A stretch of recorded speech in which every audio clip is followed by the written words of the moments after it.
Come on, mister. I'll take you to Rose's trailer.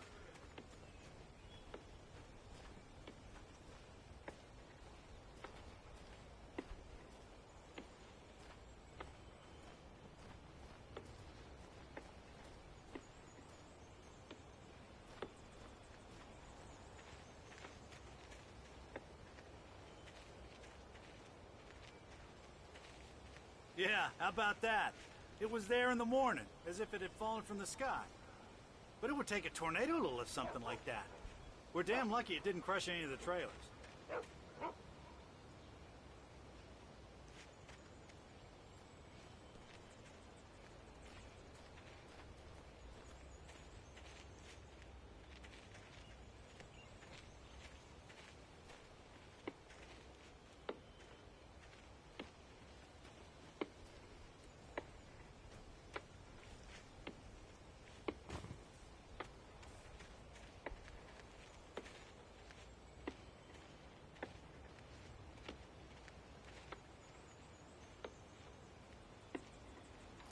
Gets better.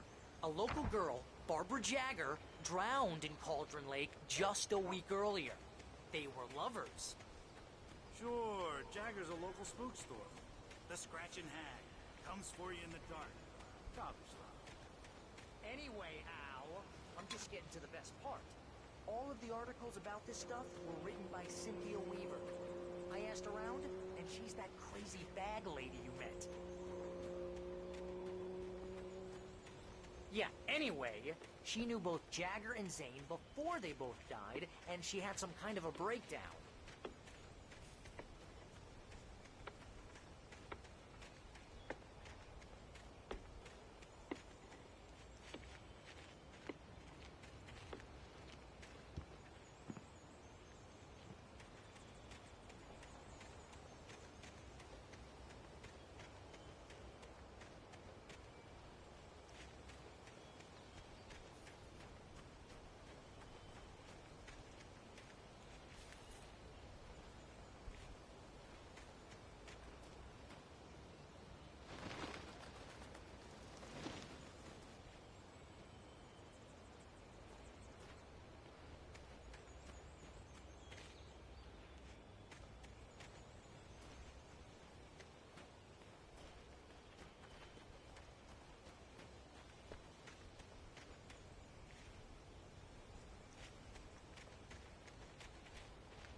Well, mister, this here's Rose's trailer.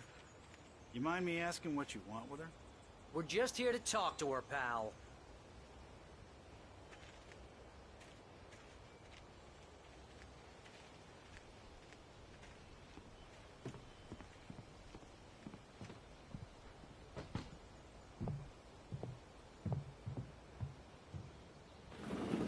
Welcome to... Oh dear, Mr. Wake. I'm so glad you're here. Rose, you have my manuscript? Oh. Oh yes. Yes. Please, come in. Hey, this is really good. Rose, Yes, my manuscript. I really need it. I understand. I know what you need. A muse to inspire you. Oh, for Barry. She doesn't have anything. Yeah, hey, Al? Al, what's... Oh... Barry! What? What?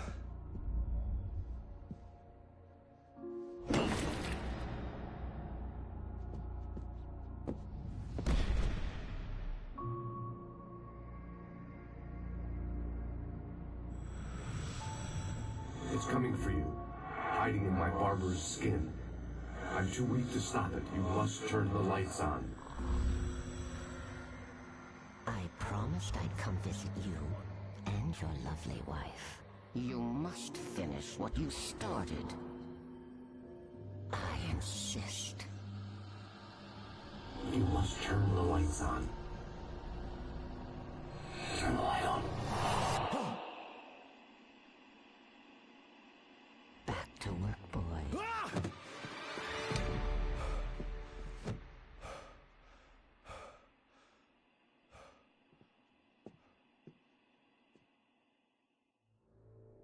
I felt nauseous, hungover. Only anger kept me going. I can't tell reality from dream anymore, but it seems I have an imaginary editor to help me. She's an old woman in a funeral dress. I call her Barbara Jagger. She's very strict. I'm writing faster and faster. My manuscript is being heavily revised. The edits are getting very aggressive, and each day there's less of me and more of her. I hate it, but I know she's right. She promises me I can save Alice this way.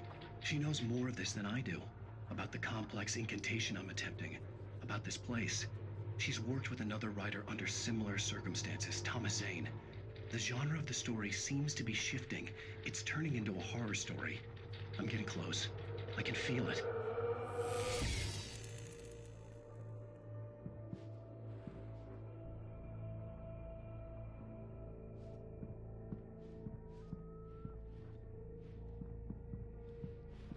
Rose took a day from me. I had less than 12 hours left to meet the kidnapper. All I could do was get Barry into the car, work something out once I got on the road.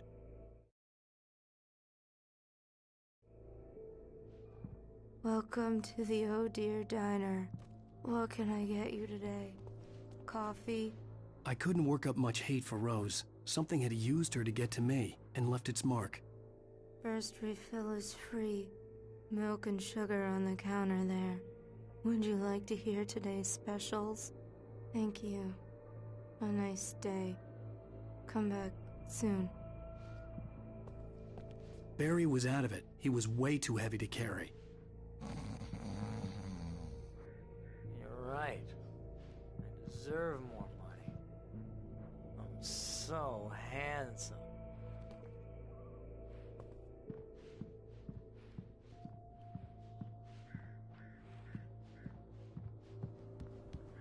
My gun and flashlight were gone. I'd have to find a way to get Barry into the car as quickly as possible. There was no time to waste. Mr. Randolph liked Rose. That little smile she had. How she was still sweet when life had tried so hard to make her bitter. It wasn't any of his business what she did in her trailer. But those strangers, the writer and his smart-ass sidekick, looked like trouble. And they'd been in there for hours, way past her normal bedtime. He reached for the phone and called the sheriff's station.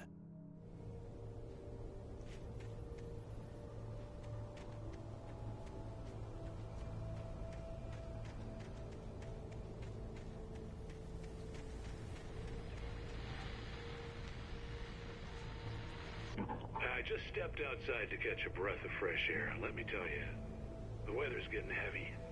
Nights like this make me especially glad I'm here talking to you and not home in bed. Once the weather takes a turn like this, I can't sleep at all. It's all tangled bed sheets and dark thoughts, punctuated by the occasional plunge into nightmare.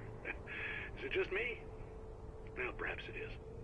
But I hope I can make the night a little bit easier to get through. Caller, you're on KBF FM. Hey, Pat, it's Walt Snyder. What's on your mind, Walt? Well, I am the way you are, but, well, I can't sleep either, you know? I just been staring out the window here, trying to make sense of it all, but, I ain't been drinking either, you know? I just... Well, you sound like a man with a problem, Walt. I had a, argument with Danny. You know Danny, and, then I got in trouble with the law, you know, and, I'm just, well... I heard something like that, Walt. Yeah, well, you know, Danny's my best friend, and, they let me on bail today, and now I'm just alone here at the window, you know, waiting. Man, and there's something in the air tonight, man. I was just outside looking up at the sky above our broadcast tower thinking the same thing.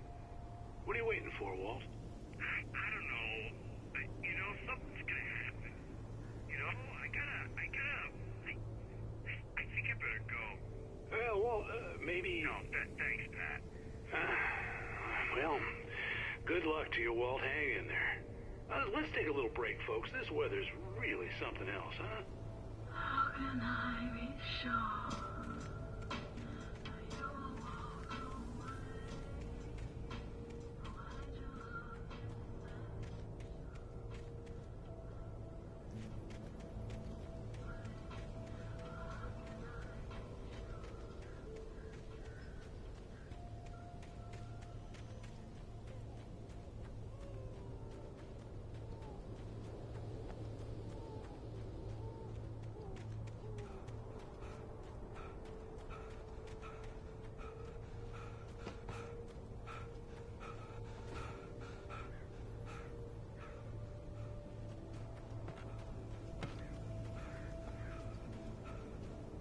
you're gonna get it now. God knows what you've done to that poor girl. This is Agent Nightingale, FBI! Get him up, Hemingway! You're under arrest! You move a muscle, I'll unload right in your goddamn face! Stay right where you are, Spillane!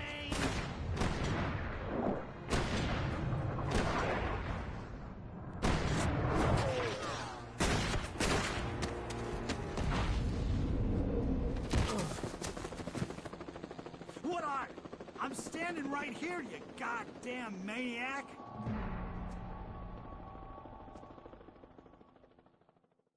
I hated to leave Barry behind, but there was no way I'd miss my appointment with the kidnapper. Give it up, Mr. Wake! Come on!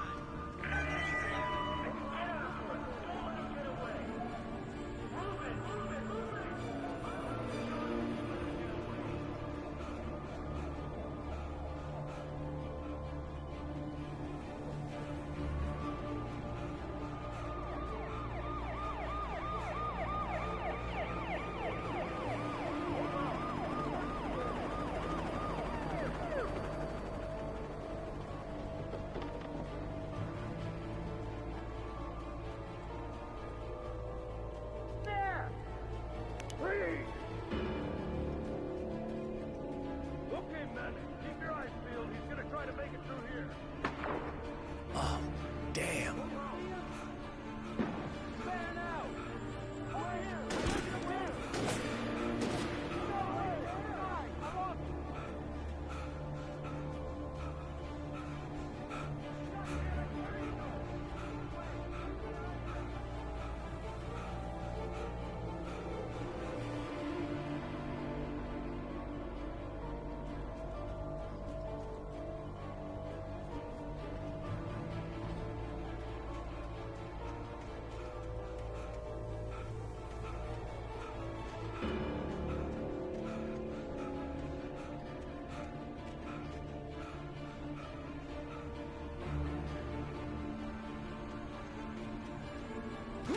God!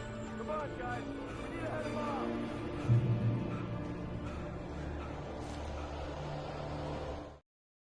For decades, the darkness that wore Barbara Jagger's skin slept fitfully in the dark place that was its home and prison. It was hungry and in pain. It dreamed of its nights of glory when the poet's writing had called it from the depths and given it a brief, terrible taste of power and freedom. The rock stars had stirred it from the deep sleep the poet had sunk it back to in the end. When it sensed the writer on the ferry, it opened its eyes.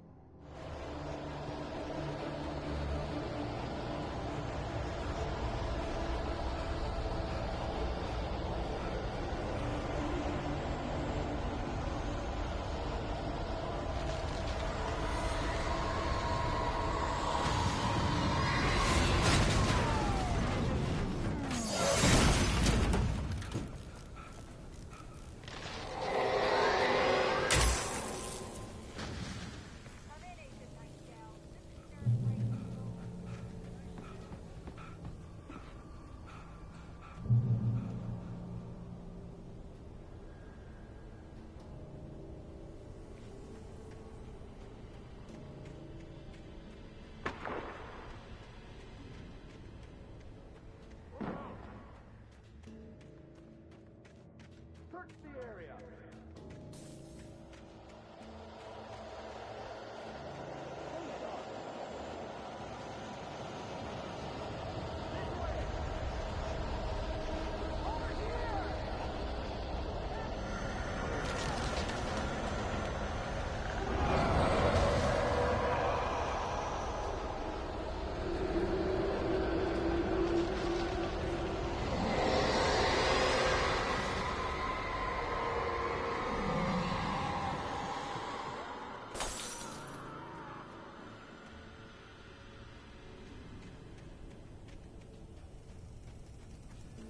This horror was everywhere I went, circling me. The cops didn't stand a chance. They were after a writer, not a monster. Telling me that geek writer just took out my deputies? Are you kidding? I mean, have you seen this guy? He wears a tweed jacket. Over. He's the guy we're chasing. If it's not him, over.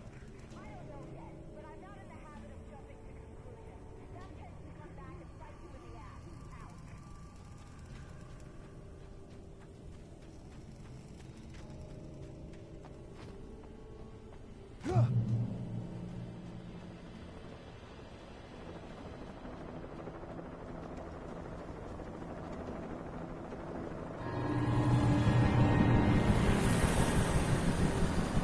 You on the ground. Hold it right there. There's nowhere to run. Freeze!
This is James. Mulligan, Thornton, come in. Over. Thornton here. James, we got both Wheeler and Rose in custody. They didn't put up a fight or anything. Why, they were... Hey, what you... Come on. Sit down and give me that. James, Mulligan here. Over. Go ahead, Mulligan. Over. We got Wheeler and Rose here. Wheeler's drunk or hopped up on something. Speaking of which, that Fed had a pretty distinctive whiff of Otis Scotch about him, if you know what I mean. Over. I don't have anything on that, Deputy Mulligan. Over. Well, whatever. Anyway, Rose is just being plain weird here. You better get Doc in to take a look at both. Over. Gotcha. You better get them here quickly. The, Fed's gonna want to interview Wheeler. Over. Oh, yeah, I'll bet he does. Looks like they have a lot in common. Mulligan out.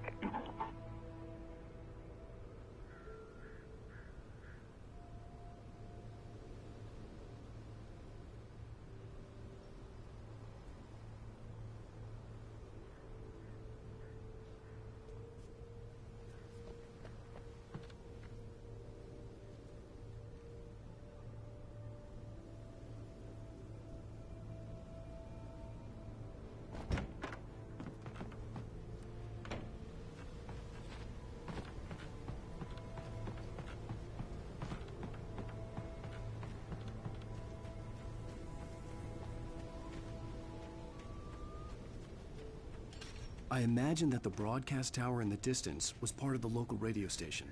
Maine seemed like a decent guy. Perhaps he could give me directions to the coal mine.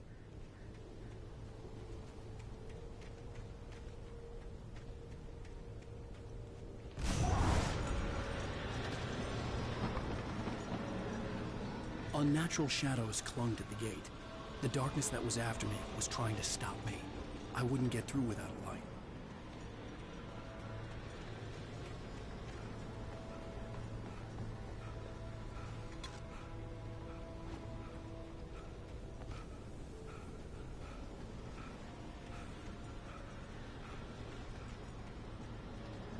There was no power to the searchlight.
The old generator conked out.